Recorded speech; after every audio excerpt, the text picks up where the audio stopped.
of the product team at Upwork, and we are here to discuss everything you need to know about building trust in two-sided marketplaces that can be fit into a 20-minute stand.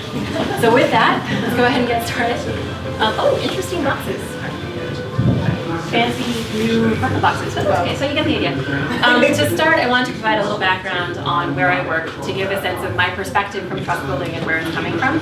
So Upwork is the world's largest freelancing website. We have 5 million clients and over 12 million freelancers on the platform, doing about 4 billion plus of work. And basically our success relies on the willingness of our clients to hire a freelancer they've never met in a country they've never been to, sometimes never even heard of, for high-stakes knowledge work. And the willingness of those freelancers to do that work for an absolute stranger. Facilitating these transactions has taken an enormous amount of trust building, and there have been many initiatives that have sort of changed over time as the company has grown. So what I wanted to share with all of you today are both sort of the universal best practices that I've seen in trust building, as well as some specific considerations based on where your companies are, what growth stage they're at. So with that, in order for any marketplace to be successful, you have to build trust both between your users and of the platform.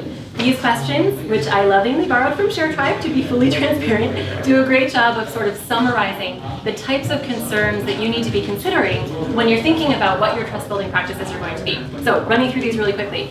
Who are your users? In general, when marketplaces start, they're dealing with a much more risk-tolerant user base and migrating over time to a much more risk-averse user base. Airbnb, as example, started with like hipster couch surfers and is now tackling the business client and travel segment. Very different risk personas.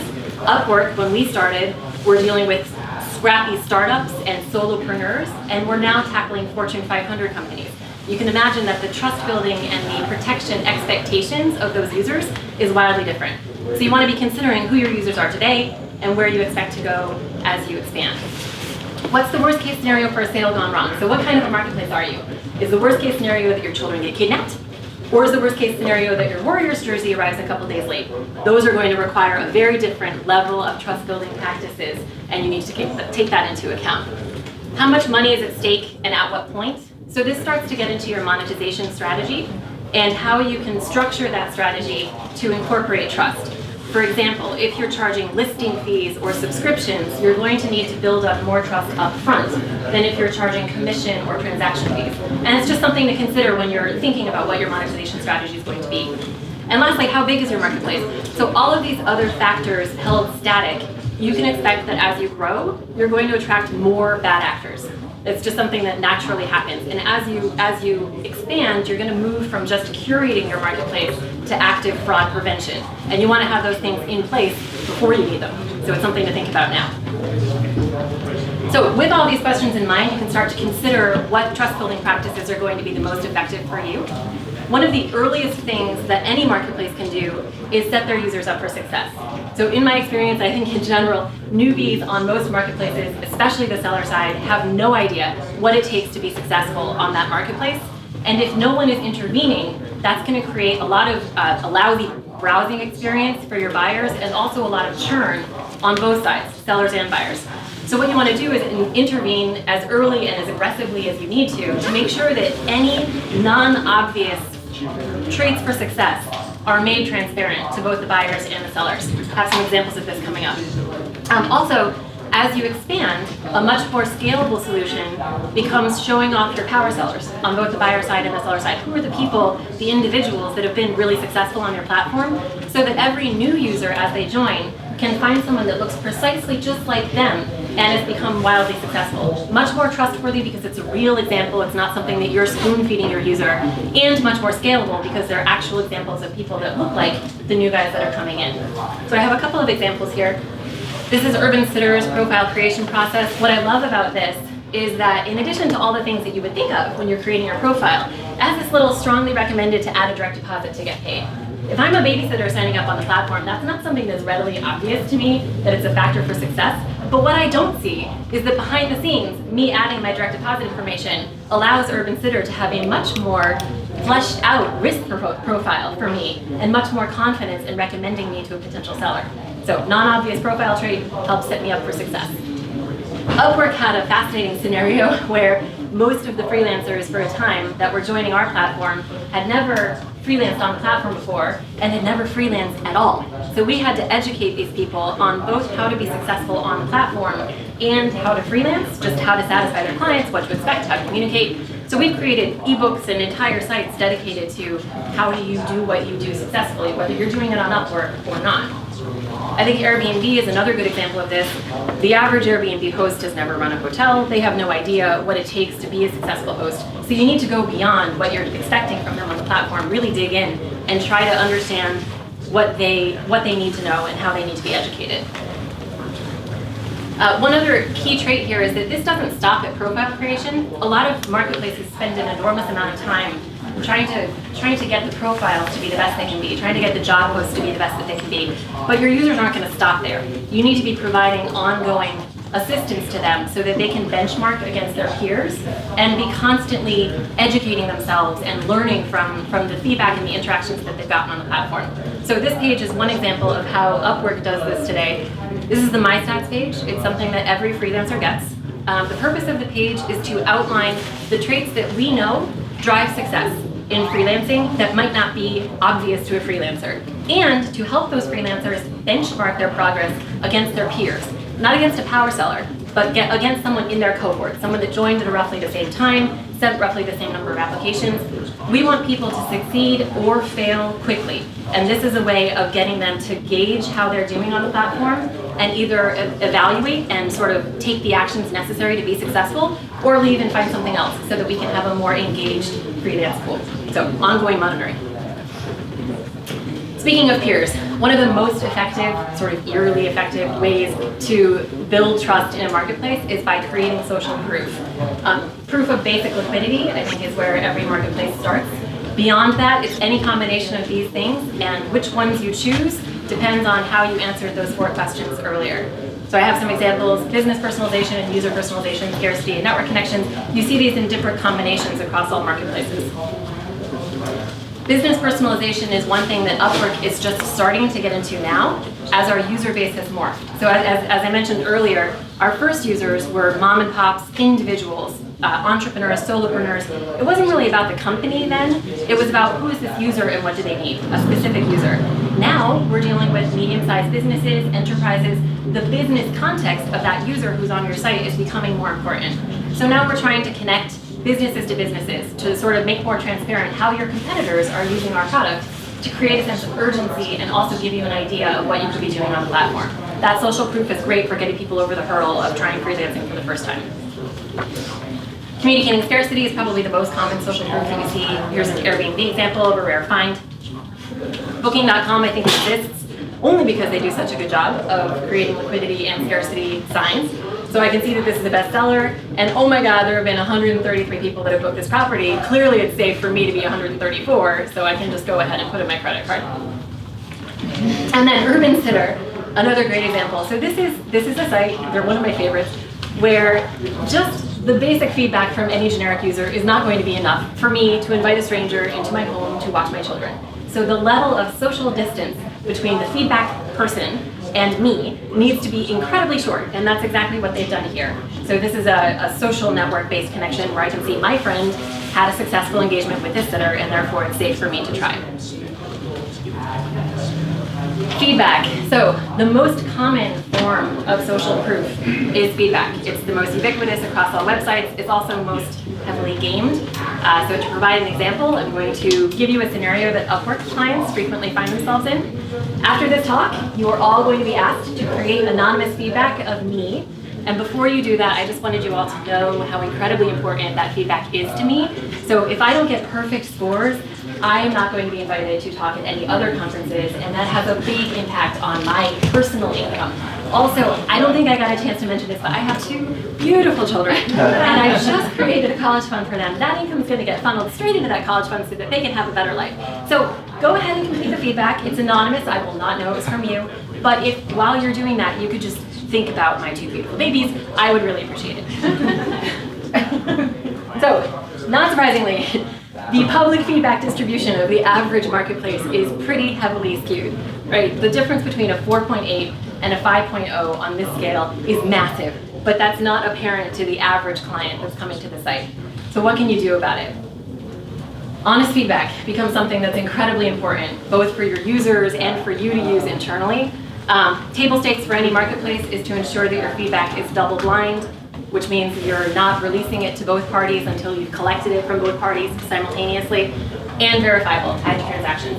So we've had a lot of talk about marketplaces that own the transaction and others that don't. You don't have to own the transaction on your marketplace to make a verifiable feedback. You'll see some examples of that.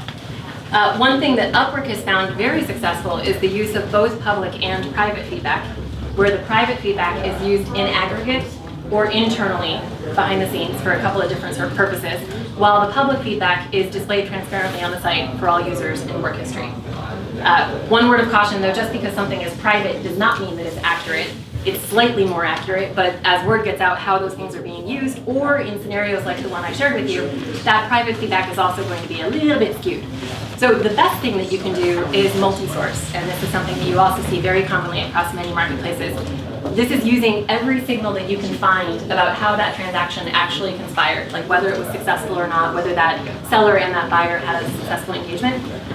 For example, the signals that are used at Upwork include the size of the transaction, the actual words, the feedback comments left by the buyer and the seller, whether that buyer and that seller engaged in repeat transactions, very important signal, and what were the behaviors of the buyer after this transaction took place. Did they leave? Not a good sign. Did they come back and hire another buyer? They're at least still engaged. So what are those behaviors and how can you use them to evaluate the success of each individual transaction? I've just got a couple examples here. Yelp at the top is an example where the transaction is not taking place on the marketplace, so you can see that they're using mobile check-ins as their verification technique. Verified purchases on Amazon, and then the last one again is Urban Sitter. This is a multi-source example where Urban Sitters determined that the average review is not good enough to showcase. So there's 66 unique reviews, but what I really care about is the fact that 20 people have repeat engagements with this seller. So that's a bigger trust building mechanism for me. At Upwork, our freelancers are supplying such a variety of services that our feedback wasn't always relevant based on the work that the other person was asking them to do. So we have filtered work history where if you're evaluating this freelancer for something, you're not going to see the stuff that they did that has nothing to do with what you're asking for. So filtered versus the rest of the work history.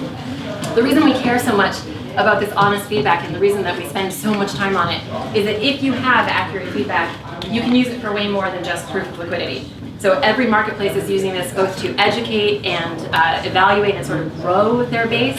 And actually many marketplaces are also using this for expulsion. So I think that the homogeneous versus heterogeneous seller concept has come up a couple times already. Places like Uber and Lyft, where all of the sellers are very homogeneous, can use feedback alone and have a very fast and very effective curation technique. That doesn't work as well if you've got heterogeneous sellers. So on Upwork, for example, there is a thriving marketplace for 3-star and lower freelancers working with our most cost-sensitive clients. And if I was to just cull all of those 3-star and lowers, I would actually be harming my marketplace pretty significantly. So you want to be careful what type of freelancer base you have and whether it's safe for you to use feedback alone or you have to really get into that multi-source as a curation technique. So, assuming that you can't just cut all of your low performers, what is the best way for you to curate a trustworthy marketplace? IDV is one example of something that you can expect to spend an ever-increasing amount of time on as you grow, both due to the complexity of finding a solution that works for identifying a user without scaring all of your users away, and how many times you need to verify their identity. So though you might get away with verifying just at registration initially, it's likely you're going to be needing to do more than that as we scale.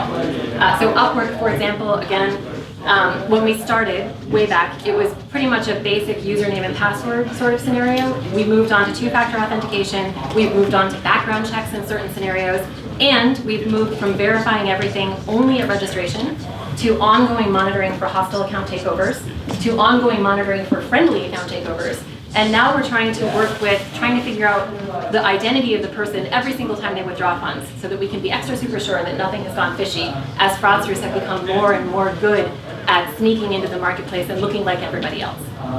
Ranking. This is where you can finally start to take advantage of all of those amazing signals that you've collected and use them to create a more trustworthy experience. So this is talking about, in addition to meeting the requirements that were put forth by your buyer, of course you need to show the relevant sellers for that buyer's requirements. What else can you do to have the sellers show up that are going to engender trust, keep that transaction on the platform, and keep future transactions on the platform? We have certain scenarios where we are ranking the people that live closest to you closer to the top, because we found that proximity is a factor for trust in a certain segment of mostly businesses that haven't hired remote freelancers before. We also have a ranking that includes the value that those freelancers have generated in the past on work like yours. So I'm going to take all the freelancers that I know were able to earn the expected value on jobs like yours, and I'm going to put them at the very top, because those are the ones that are the most likely to satisfy your requirements for this job. And lastly, human help. So this is something that you're going to need to do across all stages of your company, right? Early stage marketplaces, you're using human help because you don't have the algorithms built yet to do anything in a scalable fashion, and that's great. Ongoing, as everyone becomes more complicated, as fraudsters become more skilled at what they do, human help is an essential factor in helping you sort of flag those profiles that look a little fishy, and in feeding back to your algorithms and your data science so that you can tell how well it's working and improve it over time.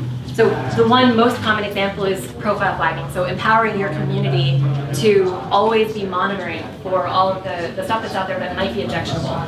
The subtlety of those objections and of those fake profiles is going to get worse over time. Empowering your community and your most dedicated users to help you with that is going to be super valuable.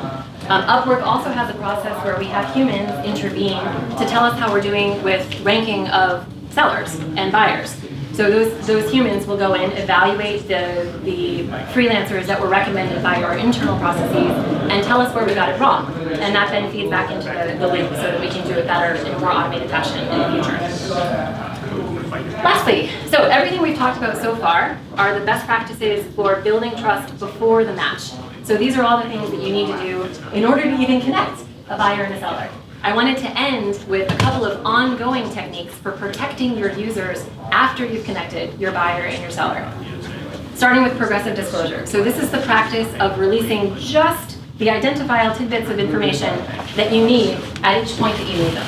For example, on Upwork, you can't see a freelancer's last name until you've interviewed them. There's no need, and it leads to potential problems of being contacted offline and scammed. Another example of progressive disclosure is using proprietary collaboration systems, so that you're trying to keep that communication on your platform so that you can monitor and protect your users better than just sending them off to a Slack or a Skype or somewhere outside. I think Uber and Lyft and Airbnb all have a phone number masking system where you have sort of proprietary owned collaboration systems, and you're not just sharing phone numbers broadly with the entire world. So lots of examples of that. Payment protection, in addition to the more standard escrow protection, which I think we talk about a lot, if you have large transactions, you can expect that there will be an escrow expectation from risk-sensitive users. That's sort of table stakes. But in addition, most marketplaces have something on the seller side as well, especially if it's important for you to keep an engaged base of sellers. So Uber, Lyft, Upwork all have some format of payment guarantee that is taking your most dedicated sellers and ensuring that if they do all the actions that you ask them to do, they're guaranteed a minimum amount of income per week or per month or whatever. That payment guarantee usually comes in some form with a work audit, this final bullet. This is something that I know is standard across freelancing marketplaces, but also whenever you have some sort of payment guarantee, you're going to need to provide proof that you met those criteria for meeting the guarantee.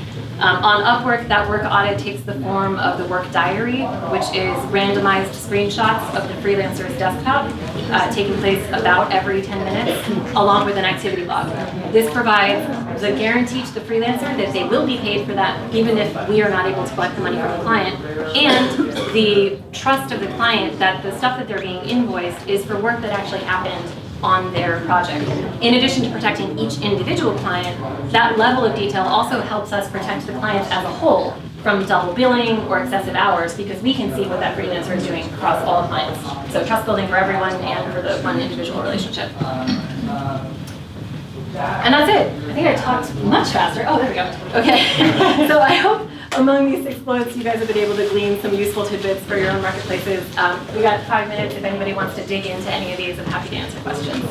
The proprietary collaboration system, Yeah. I have one as well, but I also find that I copied all the limitations from that system. Can I have your cell phone number so when I get here or there, I can quickly text you, even though the collaboration system does that, goes to their... Yeah, so I think that is definitely always the case, and we've seen the same. In some ways, that's the signal that those two people trust each other enough that you don't need to protect them anymore, and it might not be a problem. There are obviously lots of good reasons for keeping the communication on the platform with respect to disintermediation, and how much you want to try to compel that is unique to each marketplace. We also, actually when Upwork started Odesk Elance, we used to push everyone to Slack or Skype because there's also just a scaling issue here. You're not going to go and build your collaboration system like upfront within a BD marketplace. So it's sort of something that grows over time. We have some regulations that we put in place that recommend communication happen on the platform up to 8 points. So for example, the interview process on Upwork generally always happens on the collaboration system. And if once you've decided to hire that person, you want to bounce off and do your own thing, that's fabulous. What we see is that as soon as things start to go south, everybody comes back and they want all that documentation like right on the platform. So if anything is going fishy in the relationship and they're thinking about filing a dispute through us, suddenly all the conversations come flooding back and they're all back on our system. So having that system is super valuable, even if most people bounce off because everything's going fine. But do not discourage. Well, it's up to you. We're in the middle of that battle now. I don't know what the right answer is. I think there are other ways to worry about discrimination. Yeah. Please. You mentioned the whole 4 and 5 star reviews. Obviously, most people get the 5 star. Right. What's your take on giving a thumbs up, thumbs down, or what are other questions? Yeah. It's interesting. I think that thumbs up, thumbs down is going to have. We actually almost went to thumbs up, thumbs down a couple years ago, and there is still a belief that would be a little bit more truthful. We found that clients love 5-star. They really, even though we know that the difference between a 4.8 and a 5.0 is massive, they see that as having more granularity and more trust, more comfort in seeing those 5 stars than seeing a thumbs up. So I think they both work. I think there's pros and cons. We also actually, let me see if I can go back to, we also implemented the job success score, which you saw right up here. This is a complicated calculation that takes into account a lot of different things that are happening on the platform to give you like an A, B, C, D sort of score that is much more distributed than the 5-star feedback. And we're combining the two. Everywhere that you see 5-star, you also see the job success score. You look for 2 of them together to be fabulous in order to know you've got a good find. You guys ever thought about allowing buyers to trial their providers? Yes. So in a sense, we do. So there's 2 contract types on Upwork. There's a fixed price contract type and an hourly contract type.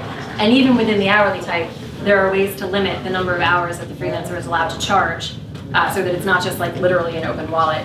We do see that most clients, when they're first starting with a freelancer, start with a very tightly defined fixed price job, or even a broader fixed price job, but only funding the first milestone and just kind of seeing how things go. And that is recommended best practice.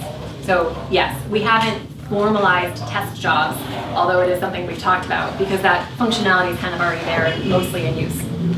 But yeah, it's a great idea. And we try to discourage free tests because it's not fair to the freelancers, but there's no reason to just have you go completely crazy and open up the wallet right off the bat. Yes? You said as you grew, right? As you grew, you constantly, fraud just goes up and up, right? Yeah. Does it start more on the seller side or on the buyer side? For us, it started more on the seller side. People trying to earn income through the property through the site that are not allowed to earn income through the site, or people trying to, be fraudulent to the clients and do all sorts of bad things. So for us, I would say that most of the fraud is being generated by the seller side. Yeah.